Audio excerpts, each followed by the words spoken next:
Ponyo is a 5-year-old BLM Mustang. We adopted a year ago and had never been touched. I start them on the long lines before I ride them, but I also continue working on the long lines after they ride. I spend a lot of time desensitizing the horse every time. I don't want any surprises.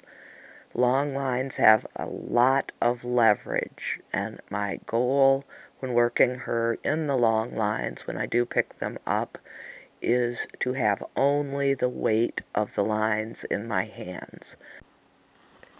Clearly, Ponyo is well trained to ground tie, and that's a skill that I work on every session. Whoa means whoa. I start long lining on the circle so that the horse is trained to bend and to accept the lines around her hindquarters where they can help bring her haunches underneath her. Plus, I'm really not tall enough to get them over her back easily, so I keep the outside line on and I bend gently with the inside rein. Once the horse will circle easily in both directions, I start moving up and down center line. I change the bend before I turn, and then I can change directions. And I had to run a little to keep up because it's really important for me that I never hang back on the lines. When she gets too low, you're going to see me lifting the inside rein to bring her pole up. I will stretch her on the long lines. It's one of the advantages that we have on the long lines over lunging, but I'm not asking her to stretch at this point. So I will, when she goes too low, I will nip her up, bring her pole up with the inside line and a cluck so that she comes up from her inside hind leg, she pushes under and raises her pole. And you can see me still running to catch up a little bit as she learns to slow down and balance. Then I only have to walk up and down center line. My vet says that the right hind hoof of the horse is the last place on the horse to ever be desensitized. And you're going to see that problem come up when I ask for the left lead canter with Ponyo. I am not carrying a whip. This horse is so sensitive she doesn't need one.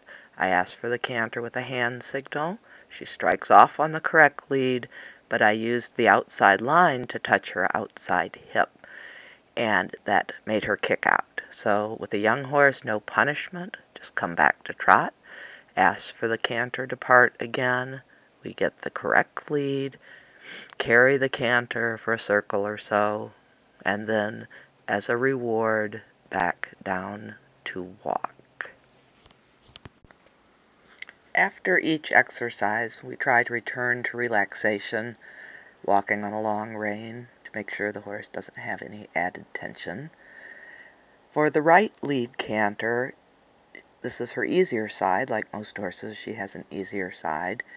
And when I ask for the canter, I'm going to use my voice aid and my outside rein, but my outside rein is going to touch sideways to the left hind leg to signify that she begins the right lead canter with that leg. And an easy depart, and then down to trot, and then back to walk, and return to relaxation.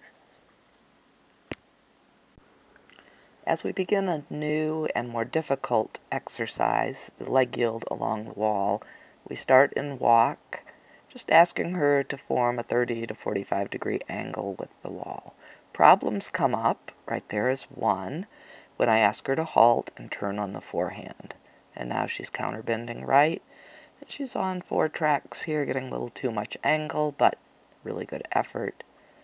And turns around and comes back down on 3 tracks.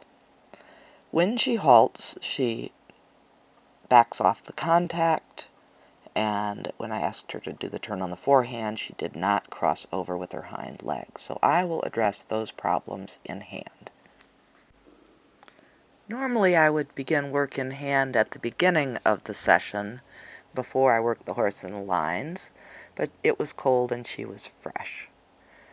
So I'm first doing jaw softenings each time I open the left or inside rein she should chew.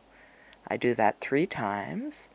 If she should back off the bit like she does there, I bring her forward as many steps as she goes back. And then I resume, and I cross the reins under her jaw, and again she backs up. I lead her forward, and I'm just asking her to stand and chew with any kind of pressure on the bit. Then I begin pole softenings. My right hand is bending the horse right. My left hand is the outside rein, gently guiding her head, stabilizing the bit. She backed up. I brought her forward. So again, this teaches her not to back off the bit, but to give correctly and to keep reaching for the bit. I switch sides, doing as much as we can on each side, and she gives pretty nicely there and then swings her head around and tries to knock me off my feet, and I just back up so she has nothing to push on and do it again. So she's losing a little patience with me. But pretty nice. I'm keeping the pole high. If she dips her head too low without asking, I'll pick her head up. And here I'll stretch her down, and I'm not really pulling on the bit at all, just putting pressure behind her pole, and she seems a little confused. So I'll take my hand and set it on her pole, and there she gave and dropped, and gave and really dropped. And the next time I do it, she comes down much quicker and easier. She's very smart. The next exercise I do to get her moving forward because she's been standing still a while. When I back up and lift my hand or whip, she should walk forward. When I stop and drop my hand, she should stop. Again, normally I would be carrying a whip, but this horse doesn't react well to whips, so that will come later. And this exercise will be used later for more advanced work in hand once I have her used to a whip. Then I take a little contact. She again backs off, so I am letting the contact off for her to walk forward for now again. So she begins to go forward to the contact and not backing away from it unless I ask. And here I ask for a few steps of rein back. And she doesn't quite back evenly and not quite in diagonal pairs, so that's something else to work on. And here's the turn on the forehand. Watch the left hind. The left hind must go forward in front of the right hind. And if it does not, then I move her forward a few steps. I go to the other side and watch the right hind. It steps forward in front, and oh, it stepped beside instead of in front. So if it stepped there, it steps in front. There it stepped beside, and there in front. So I ask her if there she stepped back. So I don't let up and don't stop until she steps in front. And then we praise and end on a good note.